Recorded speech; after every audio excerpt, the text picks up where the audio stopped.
Assalamualaikum warahmatullahi wabarakatuh. Perkenalkan, nama saya Endang Kaimudin dari Universitas Patimura Ambon, program studi pendidikan luar sekolah, konsentrasi sosiologi.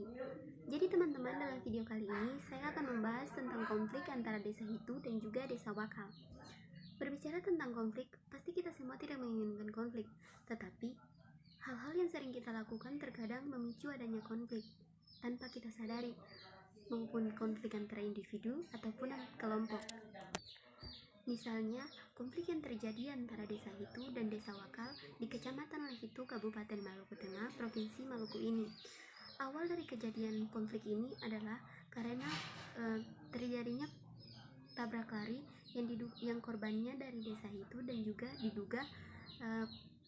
diduga pelakunya dari desa Wakal.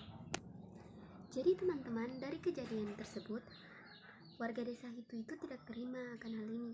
Mereka menghadang dan menganiaya warga desa Wakal yang melintas di desa mereka. Teman, dari kejadian tersebut, suasana dari kedua desa tersebut itu semakin memanas, sehingga terjadi bentrokan antara desa Hitu dan juga desa Wakal yang mengakibatkan 4 orang korban meninggal dunia. Teman-teman, dari kejadian ini, dari konflik tersebut, ada juga rumah warga yang sengaja dibakar oleh orang yang tidak dikenal. Dari kejadian ini, teman-teman, anggota polisi sampai turun tangan untuk berjaga-jaga di perbatasan kedua desa tersebut agar tidak terjadi bentrokan susulan. Teman-teman, konflik yang terjadi antara kedua desa ini tidak saling menguntungkan. Kenapa? Yang pertama, adanya korban jiwa dalam konflik ini. Yang kedua, menyebabkan keresahan warga. Yang ketiga juga terjadinya kerusakan material yang menyebabkan kerugian bagi warga yang dibakar rumahnya tersebut. Menurut saya, solusi yang bisa dilakukan oleh kedua belah pihak atau kedua desa tersebut, yang pertama adalah dengan adanya konsiliasi.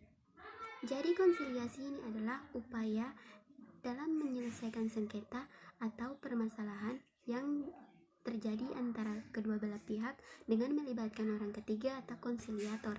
Jadi konsiliator ini yang mencari titik tengah penyelesaian dan juga persetujuan untuk mempertemukan keinginan dari kedua belah pihak yang berselisih.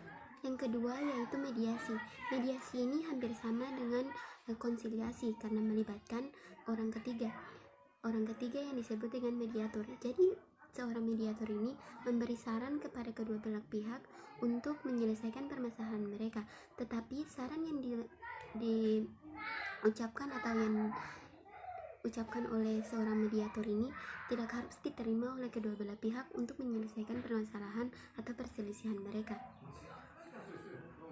Teman-teman, mungkin itu saja yang bisa saya sampaikan.